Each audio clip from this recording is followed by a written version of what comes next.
Okay, back by popular demand, we are going to do a Gateway 2 practice exam together. I've already pulled out the problems. I'm going to split this up into two parts. I know you only have 30 minutes to take the exam, but I'm going to try and give some additional kind of explanation along the way. So it might go over that time. We'll see. But so yeah, we're going to split this up into two parts. This first part is going to have 4 problems, and the next one is going to have 2. And to get started, so what I did is I just pulled up a Gateway 2 practice exam and wrote down the problems that it gave me. So the first one says, find the indicated derivatives. I guess it should maybe just be derivative. I don't know. So we have the derivative, so d dx of the derivative of e to the x squared plus log 5 of pi. Okay, so the first thing that we recall is that whenever we're taking a derivative of a sum like this, right? I'm taking the derivative of a sum of 2 terms. We can go ahead and split that up as the derivative of, we can distribute that derivative to both pieces, right? So something like this, hopefully this will look a little bit familiar. Basically, we can take the derivatives of the 2 parts separately. I'm actually going to start with the second part here. I think that part will be a little bit easier to work with. And what I notice here is that log 5 of pi, it's kind of a funny number. I certainly don't know what it is off the top of my head, but notice that log 5 of pi, this is just a number, a constant, right? There's no variable in there. This is just some number. You plug it into your calculator and figure out what it is. You get some decimal approximation. But the point is, it's just a constant, which means that the derivative of this part is 0. Remember, anytime that we have a constant, so if c is any constant, the derivative of that is just 0. And so the second part is actually going to go away when we take this derivative. So we only need to focus on this first part, the derivative of e to the x squared. Now, how might we go about this? Well, there's kind of, I'll work through the more formal way first, and then maybe we can kind of break it down and show more generally how this works. So we're going to need to use a chain rule here because we have this x squared sitting inside of the exponent. Right, so we have this x squared function sitting inside of this e to the x function. So I'm going to make the substitution. Hopefully this will look familiar to stuff that you've done in your Math 141 class. I'm going to make the substitution u equals x squared. Okay, and then, so the derivative, the derivative with respect to x of e to the u is, well, the derivative of e to the x is just e to the x. So this is going to be e to the u times du dx. Now our u is x squared. So the derivative of that with respect to x is going to be, this is going to be our power rule, probably most people's favorite derivative rule, I think. We can take this 2 from the exponent, bring it out front. So we get a 2x. And then we lower that exponent by 1. So this 2 up here is going to become a 1. So in short, what we're going to end up with is just 2 times x. Let me explain that one more time. We're taking the 2 from the exponent here, bringing it out front. So that's where this 2 comes from. And then whenever we do that, we also lower the exponent by 1. So really, this is an x to the first power, right? Which is just x. Okay.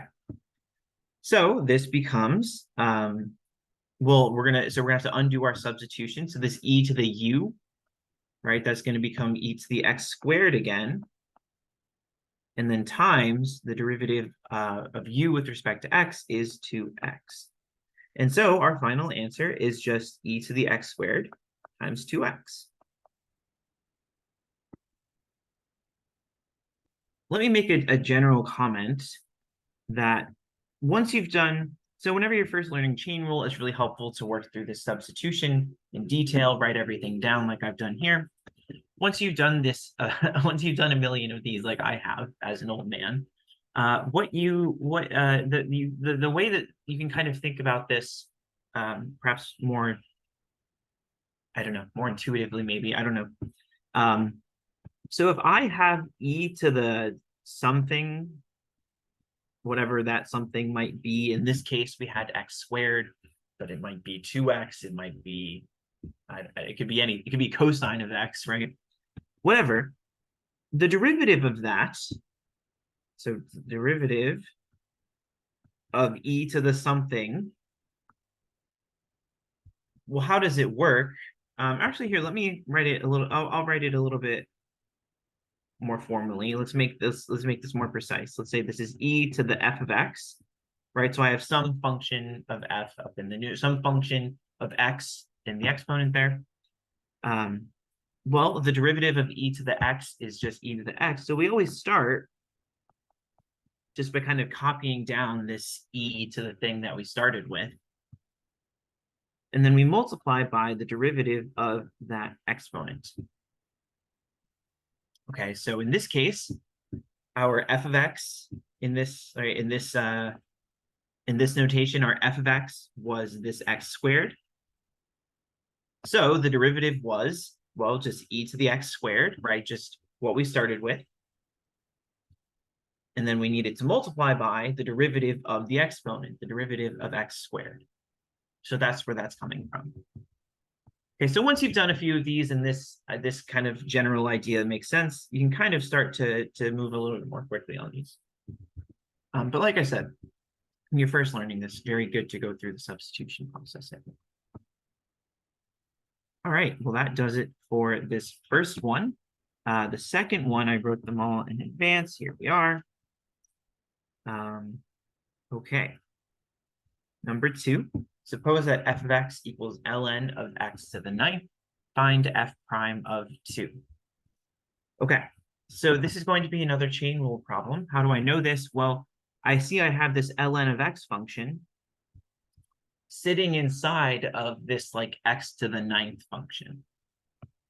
Okay, so if we're going to make this a bit more precise like we did above, if I let u be ln of x, okay, well, my du dx is 1 over x. This is one of the nice rules that you learn. So my function then, so the derivative with respect to x of, well, if u is ln of x, then this is just u to the 9th. So this is u to the 9th. Okay, well, what do? We are going to apply power rule, just like we did above. So we'll take that 9 and bring it out front, and then lower the exponent by 1. We need to multiply this by the derivative of u, which is so times du dx. Okay, now if we go and make our substitutions, well, u is ln of x. So let's go ahead and do that. 9 ln of x to the 8th. And then du dx is 1 over x. And if you like, you could combine these into one fraction. It's probably not necessary for the gateway, but I don't want to make any promises about that. There we go. Kind of like we did above, let me make a general comment. Let me just say how this, kind of like we did with e to the x here, let's kind of talk about how this works in general. So if I have some function, f of x, raised to the nth power, say, whatever it might be. In this case, our n was 9, but, raised to any power. Well, the derivative of this, d dx of f of x to the 9th, or f of x to the n, well, we're going to take the n from the exponent. We're going to apply the power rule, basically. We're going to apply the power rule. So we're going to take that exponent of n and bring it out front, and then lower the exponent by 1. But chain rule says we have to multiply by the derivative of this f of x. Okay, so in this specific example that we just had, our f of x was ln of x, and then the n was this 9 up here, right? And so what we did was we brought the 9 out front, right? If you look at our final answer, how did we get it? We brought the 9 out front, and then this became an 8.